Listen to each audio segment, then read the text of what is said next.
banirizako buli omu gyasinzira okubeera nga ate agoberera Saudi Arabia, Qatar, Dubai, Bahrain, Oman, Kuwait, UAE, Jordan anyongera okubeera nga ate babuuza kansubire buli kimu kitambula bulungi nnyo side eyo ku ddungu. Abalabira mu ggwanga Uganda of course namwe nyongera okubeera nga ate mbabuuzaako America yo mamuka ne Maserengeta side ne Canada ne Europe yo nayo n'okutwaliza ewamu kansuubire buli kimu kitambula bulungi nnyo side eyo. Munaye amawulire genyina mawulire ga nnaku mawulire ga ntiisa era nga maziga na miranga omwana abadde amanyikiddwa nga Shadia era nga abaana batera okubeera nga temuwangalira ku mikutu egya social media naddala wali ku TikTok. Omwana ono mumanyi bulungi nnyo era nga abadde nga akola bu challenges bwe era nga ateekayo ka video kano ateekayo kali mpolampola era nga ngenda kuz'omwezi 22 awo 23 mwezi gwenjogerako gwa mukaaga guno gwennyini omwaka abadde yakamala okubeera nga ate ava mu mikolo gye egy'okwanjula. Emikolo gyali very successful era nga nnaku nga 2-3 eziise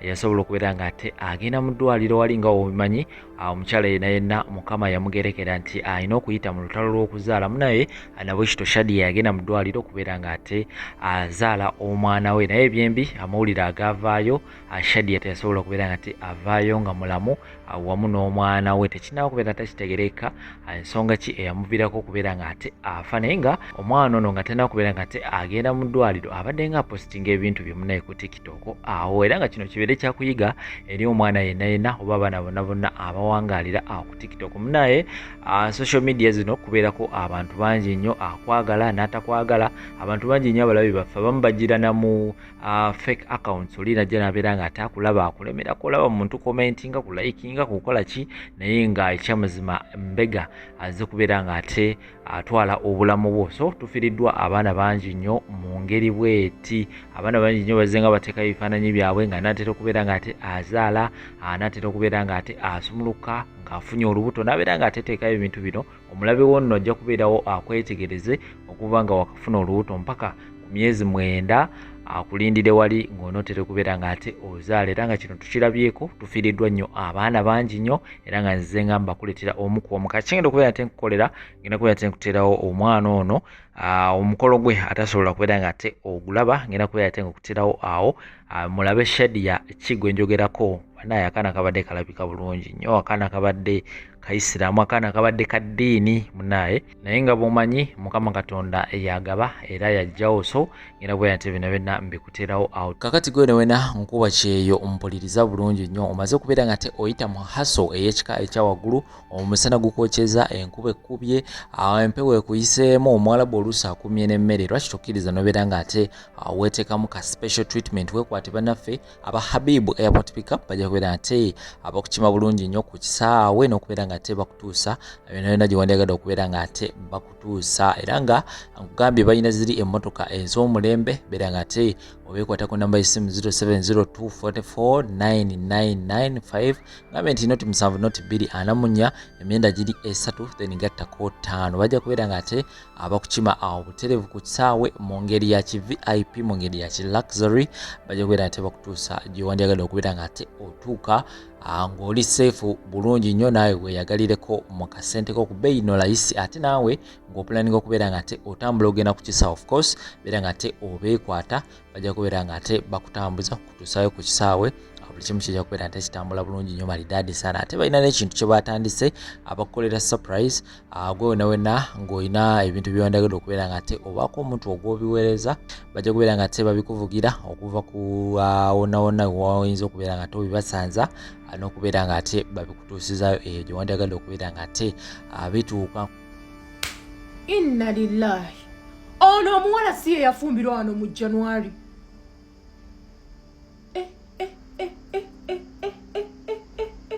Bannange Mungu akusonyiwe ebyakusobako. Omwana w'abandi oyo omuto afudde. Inna lillahi wa inna lillahi. Bannange kibi nnyo kibi Mungu akulamuze kisa. Kati olwo nyina kyaliko ye bbaawe. Nemwe tunaawangaala.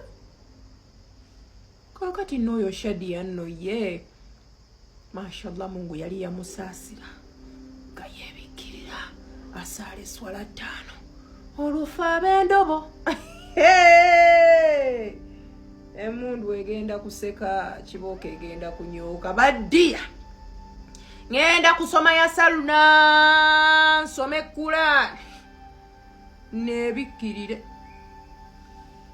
Mungu akulamuze kisa.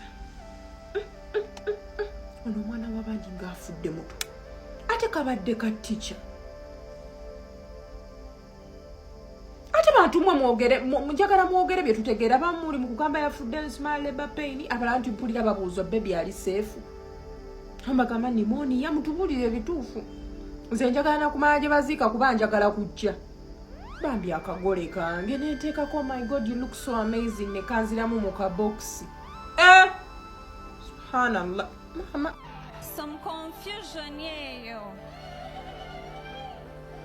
Nakoba nti gwe nayogera ku naye ankubire ku torch mu nsonga eyo. Nje nkozi nsigale Makerere. Era omukwano gwe nafuna gwe nayogera naye. Obanga mugumikiriza mu mbeera y'ekigezo yonna tovanga ku Allah omusiraamu tasamira. Bwavunga butulumidde ebbanga abaana b'enda ya maama wange tebakuguyaguyanga, tebakubuzaabuzanga, bagambe nti mpewo ze zitateredde. Bwe ziba teziteredde zinasobola ate kutereeza byaffe. Enno bandiŋŋambyeko ebbugumu naye ate empewo bw'ate empewo teziteredde ebijja tuludde birima, ebijja n'ebizibu byaffe bye bimu. Ffe bannyinaffe tebafumbirwa, tebanga kubuyabuya ku mbeera yonna. Abaana boozadde be bafa. Programu ya Allah bwetyo bwesoma kuba alina baatabaweeredde ddala ng'ate bo beegomba nti kale nandi muzadde naafa nenda bakukabuli. Tebanga kubuzaabuza ku mbeera yonna, onywereranga ku Allah jalla jalaaluhu. Abaayi Allah tumwebaze, Allah tumwebaze. Obulamu Allah tajja tuwa byonna, tuyina kuwa muwendo byatukoledde tutebenkerera okwo. Teri yalina bulamu nga buli mu byonna. Byonna wano ku nsi tewaliwo yali abifunye, n'olwayo tewali abiina, ate teri aliba nabyo wano ku nsi. Ayagala obulamu obuli mu byonna, gumiikiriza nnyo wakati mu kukkiririza mutonzi wo. Obulamu obuli mu byonna buli mu jjana. Gye tusaba Allah ow'ekitiibwa atuwe, saba Allah atuwe jjana ya Rabbi. Badalla dunia tutawanya, dunia tutawanye, tutawanyiza bwerere, si gwe weetonda. Kale muli mpulira essanyu nga ngamba nti omwami wange. It's such a great feeling ng'ogamba nti omwami wange nga ddala bituufu. Bambi weebale switi wange, weebaleko njagala. Kale muli mpulira essanyu nga ngamba nti omwami wange. It's such a great feeling ng'ogamba nti omwami wange nga ddala bituufu. Bambi weebale switi wange, weebaleko njagala. Bangi tuli ku ddala lya kusaala na kutandika kuvuma batasaala. Tobavuma, kyaliko ekiseera nga tosaala. Kadhalika kuntum min qabl, nammwe bwe mwali twali twambala bubi, twali banywi banjaga, twali bazanyi bazaala, kikye tutaali. Wallahi bangi twakasaala nanokukebera mu mugongo ne tatu zikyaliyo. Kati tatu zikuli mu mugongo ate ovuma wa tatu. Lwaki omubembekereza mpola mpola? Twogere naye mu lulimi lukakkamu bw'abazze okusaala ajje nga bw'ali. Busiraamu tebutukkiriza wallahi. Sura Kamada Amza ne bwajjanga mutamiivu mu muziki tokkirizibwa mugobamu, si gwe omuleese. Kabere mukyala wa mmini nga ze kusaala muveeko asaale nga bw'asadde. Bwe tunaamanyirigana insha Allah n'atereeza. Omwami omu mugezigezi yawasa omukyala yali ayambala obubi, kyala taali ku ddiini. Abaayi Allah tumwebaze, Allah tumwebaze. Obulamu Allah tajja tuwa byonna, tuyina kuwa muwendo byatukoledde tutebenkerera okwo. Teri yalina bulamu nga buli mu byonna. Byonna wano ku nsi tewaliwo yali abifunye, n'olwayo tewali abiina, ate teri aliba nabyo wano ku nsi. Ayagala obulamu obuli mu byonna, gumiikiriza nnyo wakati mu kukkiririza mutonzi wo. Obulamu obuli mu byonna buli mu jjana. Gye tusaba Allah ow'ekitiibwa atuwe, saballa atuwejjana ya rabbi badalla dunia tutawanya tutawanyiza bwerere sigwe wetonda eyakutonda kuinako enteekateeka yonna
wabula mutuleke temutubuuza kontenti temutubuuza wetutuuse mu byokununula eggwanga fe tukyali mu masanyu gaffe mutufeeko mutwesonyiwe tuli This success is a success against Uganda police, against the government of Uganda, against National Council for Higher Education.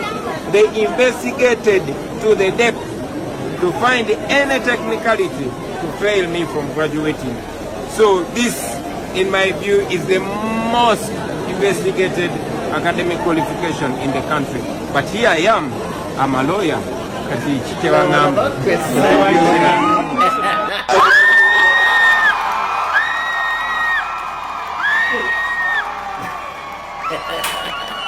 Ora tewaliwo omuntu yakoledde pateeno nga muwala ono nabagende essanyu lyeyalaze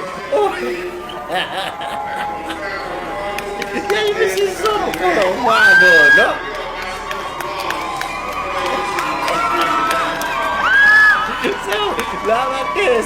labateesi ebyokwogera byabaweddeko ati nga balaba munnaabwe abayitako. I understand my brother Bobby Wine is one of the graduates.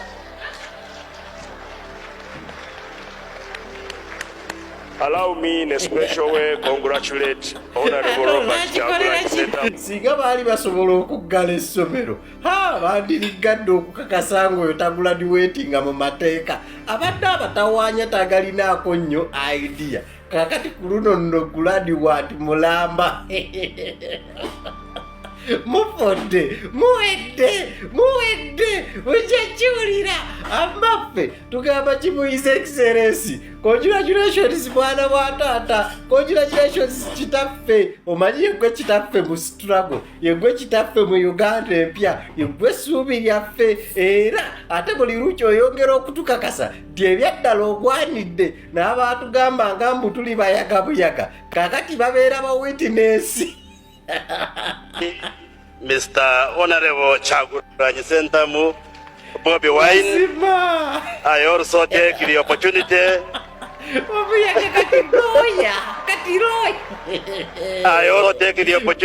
congratulate him. Oba okyalirawo ovulugira omuntu olwo muyimbi buyimbi bino si byakuyimba ogenda okulaba ate looya kati oba onaagamba oyo looya bulo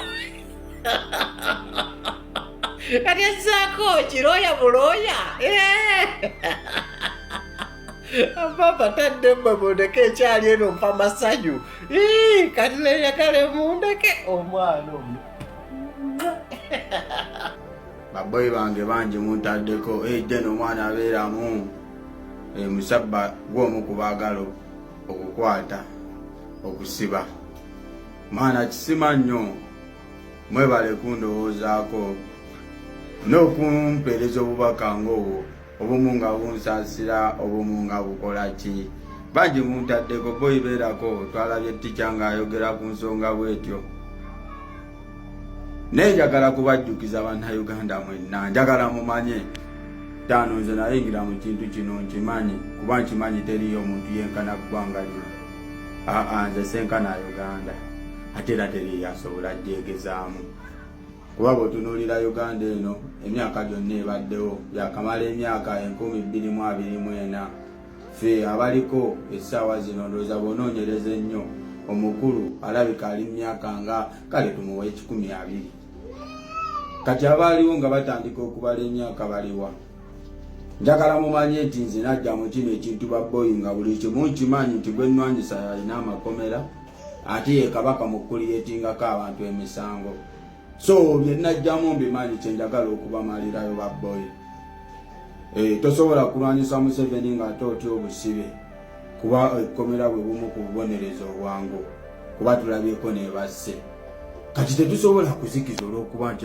Muzeeyi Museveni eyo sitayiro ye kuva dda walaba nga mulina embeera gye mumutaddeko afuba nnyo okukwatamu mummwe abajja ebirowoozo mubiwa omuntu omu boyi tulina okukkiriza ne baba kuttaani tetulina kujjako kigere kuba tubanja ggwanga lyaffe kyogamba omuntu omu yenkana eggwanga ne babeera abantu 100 ne babeera abantu miliyoni mmeka bwaba Museveni yatemula abantu 5,000 ng'ajja kyogamba bwe tebaali bantu wadde yeerabira mangu bye yakola naye nga ssebo oyo omukulu okutuuka awo waali yatta n'abantu okitegeera ng'ayagala Uganda ennungi kyamuwaliriza n'okutta ku bannayuganda ebiseera ebyo abaaliwo naddala bamunyooma ennyo togamba takimanyi so sisobola kukeera n'enfuuka omutiitiizo olw'okuba Muzeeyi Museveni aŋŋambye okunsiba kati kamba malireyo ku luno nze ndaba tenali nsinga okutya natyanga okuswaza famire yange natyanga okuswaza maama wange natyanga okuswaza muzeeyi wange ne bakadde bange kuba twakulira mu famire nga batukuza bukuza famire eyewaffe tetwali bakagga nnyo ne mwana ng'empisa wakawe zisiguka kuba muzeeyi waffe be bamu ku baasomesanga empisa yasomesa eddiini ye imaamu yani ye difensi yani jjajja wange ng'olaba muzikiti be bamu ku batandikawo omuzikiti ne bwe kiba nga Muzeeyi Museveni atuuka nannyigiriza nentuuka n'okwerabira okuswaza famire yange neŋŋenda n'enkola ebyekiyaayi neera nasimbulanga ewaka ne ŋŋamba mwana ŋŋenda mu bannayuganda bano bakolako fujjo bakolako bya kiyaayi naye singa bukera ne bampangula maiti yange erirabika etya mu maaso g'abakadde bange nga bagisse baddeeko ekagoba tanga ebintu ebyo byannuma naye nga abo bafala be batukasa otutuusa kweyolevu okuba tetwali bampisa mbi ne twatuuka ne twekyawa nga batukasa otuteekamu eyo embeera ne bwe mba nasobolanga okugenda n'enkola ebyekiyaaye nga sitidde na kuswaza bafamire yange kati lwaki oŋŋamba ate ku bino ebyeggwanga ng'ate nkimanyi tewali bwasobola kuwangula abantu taano nze Muzeeyi Museveni simutyamu yadde eddakiika n'emu wabula ate ntya nnyo bannayuganda kuba ne Museveni okubayitamu abayitako ng'alina mmundu kyogamba Museveni akyampologoma alyoka azibe n'enguudo kyasi njagala tubeereko bubeezi nze ttaano bannayuganda be nali ntya ennyo niyo olaba nabo nabakolako effujjo naye era bampangula kuba nabajoyininga okitegeera nkimanyi buli muyaaya ali yajja kujoyininga bannayuganda teri yasobola kubawangula dda buno obuyimbiyimbi bwe mulaba bwefumba buno obudungu nalabye bwa guno gujuni yasagala nagwogerako ogwo gunene nnyo gulina n'amasavu mangi oyo omuntu omunene takumenya oyo pulesa zijja mukubira waka kuba kyeyerijjako kinene omumusinga ojja kukera mukasange muliri nga kamenyese pulesa alina amasavu mangi ku mutima omulaba yenna agezza alinga mbogo alinga kivubu naye adda mu kumanyira abantu teweekana n'abantu kuba teriwo yali abawangudde olaba naffe bamafiya batuwangula ne tukkiriza tubajoyiningi ate leero mu obunyenyenkulu kiwaane kye so temutya jasi tubeereko nze nawakera nga bankutte nkimanyi kubeera yali ankutteko naye tetulina kutya kusibwa mwana nze ŋŋamba bwe mba nina omusango jangu onkabenze siba beesi nagamba sidduka nnoonya kati ate bwe namudduka namuwangula ntya kuba bwedduka ke kabonera akasookera ddala nti omusajja akuwangudde ate era bwedduka oba omaze olaga abasajja nti olina omusango. Kati nze njagala munsange wano sivaawo besiza yange onsangewo onkwate ombulire bwe mba sina musango era oli mwantereka wola just bino bye tuliko bya ddala twagala nsi yaffe teri kirala kuba tetukyadda mabega ne bemusse tuwalabi mwatuyigiriza n'empisa embi ne tukola ebyekiyaye nga tuliredde n'okuswaza famire zaffe zitabanga mu byakiyaye. Kale ate ongambe mbunwanirira ggwanga nti mba nnina ekikyamu ku mutwe nga nnwanirira ggwanga lyange. Tata w'abaana mba ndiredde okukola buli kimu. Okitegedde n'abagambye effe ziri ensolo ezasigala ku nsiko. Ezasigala ku nsiko okumanya zaakabi nnyo. N'abalambuzi bwe bajja okulambula ze babalaga tebabalaga mbuzi ze muyina ewaka ensiru ezakkiriza bazifuge. Kati obwo buvijja ejjuni ya mbuzi balyandye tebaziraga balambuzi naye ensolo ezalemera ku nsiko ne zigamba katusigaze eddembe lyaffe ne zigaana omuntu ozifuga kuba omuntu alina kukulembera talina kufuga. Twakutuuka n'okukozesa ensobi nga luli wayogera bino leero oyogera bino kati goba ki gwe kijjuni oli kirumonde kiri nno ekirimu ebiwuka manyi nyoko